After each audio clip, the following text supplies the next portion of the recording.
All right, welcome to day one of the cargo trailer to camper conversion. Um, Really, more so cargo trailer to workspace conversion because that's the main objective here. Instead of it being a sleeping livable area that I can work out of, I want it to be more so a workspace that I can sleep in if I need to for a couple nights. Uh, so, with it being day one, the objective today is going to be to hopefully get all the plywood walls pulled out, and that'll clear us up to go ahead and do insulation, electrical, plumbing, all that stuff we need to do, as well as get the plywood sanded down and then painted or stained, whatever we decide to go with, because we are going to put the plywood walls back up, at least for the time being. We might end up doing something else for the walls, uh, but at least initially we're going to start with just putting the plywood back on. So let's get started. The main objective today is to try to get all this plywood out so I can get the trailer ready for insulation, wiring, and whatever plumbing we end up deciding to do. And then additionally, while the plywood's off, I'm going to go ahead and sand it down and possibly paint it. Maybe some stain. We'll see.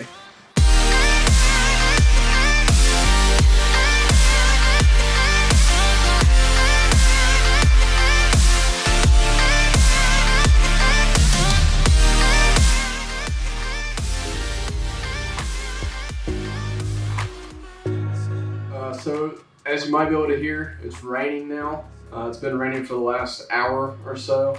Luckily, I did finish getting all those little trim boards off, and right before I was about to start taking the actual plywood walls off, it started raining. So I went ahead and closed the back ramp and I closed the roof vent just to make sure I didn't get any moisture in here because I don't want to have to worry about mold and all that stuff. But as you might imagine, on a summer day with your ventilation closed off, it gets pretty warm in here pretty quickly. So I took a little break, ran to the store, got some sandpaper and stuff like that. And now I'm just kind of hanging out and waiting on it to stop raining. So I thought this might be a good time to talk a little bit about why I went with a cargo trailer instead of, like something pre-built, like a camper or a used camper or something like that. The answer really boils down to customization. It was important to me too to know exactly what I'm getting. With a used camper, I don't know how well they've taken care of it. I don't know how well it was built, what the electrical looks like, the plumbing, all that kind of stuff. So, going with the cargo trailer build, all that's much more in my power. I know what's going in it, what will go in it. I know the quality, that it's done right, and all that stuff. A lot of it not done right by me because electrical and plumbing is foreign to me, but I'm going to have a lot of help from people that I trust. And I don't know, that just gives me a lot of peace of mind moving forward that I don't have to worry about that stuff. But really, the main thing was just the customization. With a camper, you're kind of stuck. You can gut it out and redo it, but at that point, why not just do something like this anyway? And as I mentioned before, my priority with this is a workspace.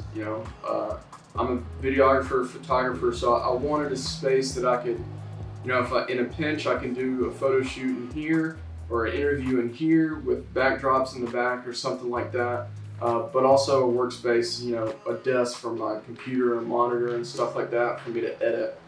And then secondly, a distant second would be, a living space. There will be times when I'm doing, 2 or 3 day projects where I could opt to sleep in here instead of, getting a hotel room or something like that, which would also be convenient because I'd obviously be staying in my workspace as well.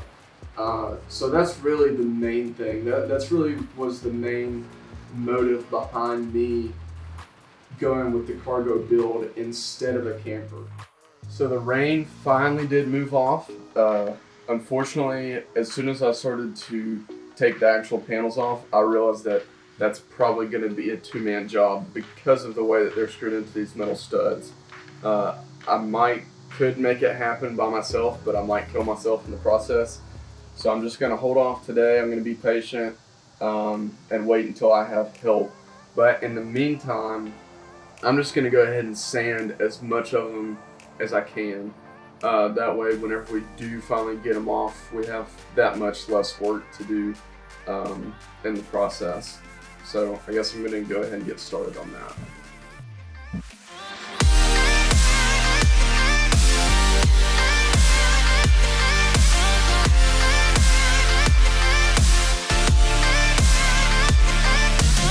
Alright, well, I'm hot and I'm tired and it's about to start raining again. So I'm going to call it a day there.